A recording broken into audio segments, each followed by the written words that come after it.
राम राम राम राम राम राम राम राम राम नारायण नारायण।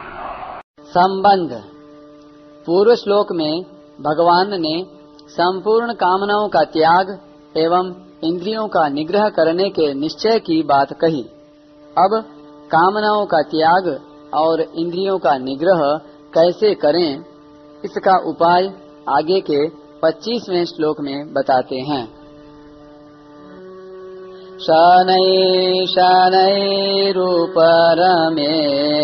बुद्ध्या धृति गृहीतया आत्मसंस्थां मनः कृत्वा न किंचिदपि चिंतयेत्। धैर्य युक्त बुद्धि के द्वारा संसार से धीरे धीरे उपराम हो जाए और परमात्मा स्वरूप में मन बुद्धि को सम्यक प्रकार से स्थापन करके फिर कुछ भी चिंतन न करे। व्याख्या। बुद्धिया धृति गृहीतया। साधन करते करते प्रायः साधकों को उकताहट होती है, निराशा होती है कि ध्यान लगाते विचार करते इतने दिन हो गए पर तत्व प्राप्ति नहीं हुई, तो अब क्या होगी, कैसे होगी। इस बात को लेकर भगवान ध्यान योग के साधक को सावधान करते हैं कि उसको ध्यान योग का अभ्यास करते हुए सिद्धि प्राप्त न हो तो भी उकताना नहीं चाहिए, प्रत्युत धैर्य रखना चाहिए। जैसे सिद्धि प्राप्त होने पर, सफलता होने पर धैर्य रहता है, विफलता होने पर भी वैसा ही धैर्य रहना चाहिए कि वर्ष के वर्ष बीत जाएं, शरीर चला जाए तो भी परवाह नहीं, पर तत्व को तो प्राप्त करना ही है। इहासने शुष्यतु मे शरीरम त्वगस्ति मांसम प्रलयं च यातु अप्राप्य बोधम बहुकल्प दुर्लभम नैवासनात् कायमिदं चलेष्यति। भले ही इस आसन पर मेरा शरीर सूख जाए, चमड़ी मांस और हड्डियां तक नष्ट हो जाएं, किंतु बहुकल्प दुर्लभ बोध प्राप्त किए बिना इस आसन से यह शरीर हिलेगा नहीं। कारण कि इससे बढ़कर दूसरा कोई ऐसा काम है नहीं, इसलिए इसको समाप्त करके आगे क्या काम करना है। यदि इससे भी बढ़कर कोई काम है तो इसको छोड़ो और उस काम को अभी करो। इस प्रकार बुद्धि को वश में कर ले, अर्थात बुद्धि में मान बढ़ाई आराम आदि को लेकर जो संसार का महत्व पड़ा है उस महत्व को हटा दे। तात्पर्य है कि पूर्व श्लोक में जिन विषयों का त्याग करने के लिए कहा गया है, धैर्य युक्त बुद्धि से उन विषयों से उपराम हो जाए। शनैः शनैरुपरमेत्। उपराम होने में जल्दबाजी न करे, किंतु धीरे धीरे उपेक्षा करते करते विषयों से उदासीन हो जाए और उदासीन होने पर उनसे बिल्कुल ही उपराम हो जाए। कामनाओं का त्याग और मन से इंद्रिय समूह का संयमन करने के बाद भी यहाँ जो उपराम होने की बात बताई है, उसका तात्पर्य है कि किसी त्याज्य वस्तु का त्याग करने पर भी उस त्याज्य वस्तु के साथ आंशिक द्वेष का भाव रह सकता है। उस द्वेष भाव को हटाने के लिए यहाँ उपराम होने की बात कही गई है। तात्पर्य है कि संकल्पों के साथ न राग करे न द्वेष करे, किंतु उनसे सर्वथा उपराम हो जाए। यहाँ उपराम होने की बात इसलिए कही गई है कि परमात्म तत्व मन के कब्जे में नहीं आता, क्योंकि मन प्रकृति का कार्य होने से जब प्रकृति को भी नहीं पकड़ सकता तो फिर प्रकृति से अतीत परमात्म तत्व को पकड़ ही कैसे सकता है। अर्थात परमात्मा का चिंतन करते करते मन परमात्मा को पकड़ ले, यह उसके हाथ की बात नहीं है। जिस परमात्मा की शक्ति से मन अपना कार्य करता है उसको मन कैसे पकड़ सकता है। यन मनसा न मनुते येनाहुर्मनो मतम।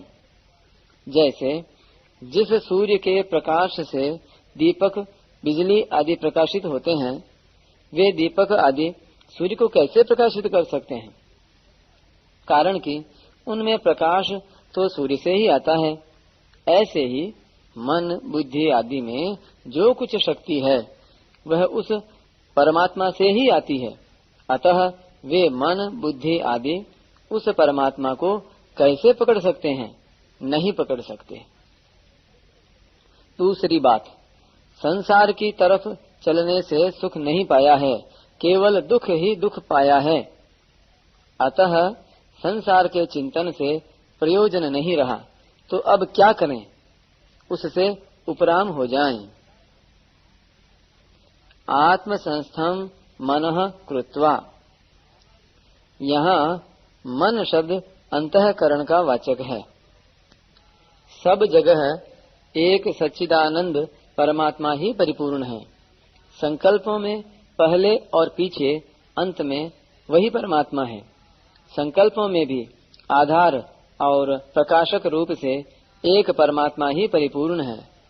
उन संकल्पों में और कोई सत्ता पैदा नहीं हुई है, किंतु उनमें सत्ता रूप से वह परमात्मा ही है। ऐसा बुद्धि का दृढ़ निश्चय निर्णय रहे। मन में कोई तरंग पैदा हो भी जाए तो उस तरंग को परमात्मा का ही स्वरूप माने। दूसरा भाव यह है कि परमात्मा देश, काल, वस्तु, व्यक्ति, घटना, परिस्थिति आदि सब में परिपूर्ण है। ये देश, काल आदि तो उत्पन्न होते हैं और मिटते हैं, परंतु परमात्म तत्व बनता बिगड़ता नहीं है। वह तो सदा ज्यों का त्यों रहता है। उस परमात्मा में मन को स्थिर करके, अर्थात सब जगह एक परमात्मा ही है, उस परमात्मा के सिवाय दूसरी कोई सत्ता है ही नहीं, ऐसा पक्का निश्चय करके कुछ भी चिंतन न करे। न किंचिदपि चिंतयेत। संसार का चिंतन न करे, यह बात तो पहले ही आ गई। अब परमात्मा सब जगह परिपूर्ण है, ऐसा चिंतन भी न करे। कारण कि जब मन को परमात्मा में स्थापन कर दिया तो अब चिंतन करने से सविकल्प वृत्ति हो जाएगी, अर्थात मन के साथ संबंध बना रहेगा, जिससे संसार से संबंध विच्छेद नहीं होगा। अगर हमारी ऐसी स्थिति बनी रहे, ऐसा चिंतन करेंगे तो परिच्छिन्नता बनी रहेगी, अर्थात चित्त की और चिंतन करने वाले की सत्ता बनी रहेगी। अतः सब जगह एक परमात्मा ही परिपूर्ण है, ऐसा दृढ़ निश्चय करने के बाद किसी प्रकार का किंचन मात्र भी चिंतन न करे। इस प्रकार उपराम होने से स्वतः सिद्ध स्वरूप का अनुभव हो जाएगा, जिसका वर्णन पहले 22वें श्लोक में हुआ है। ध्यान संबंधी मार्मिक बात। सबसे मुख्य बात यह है कि परमात्मा सब जगह परिपूर्ण है।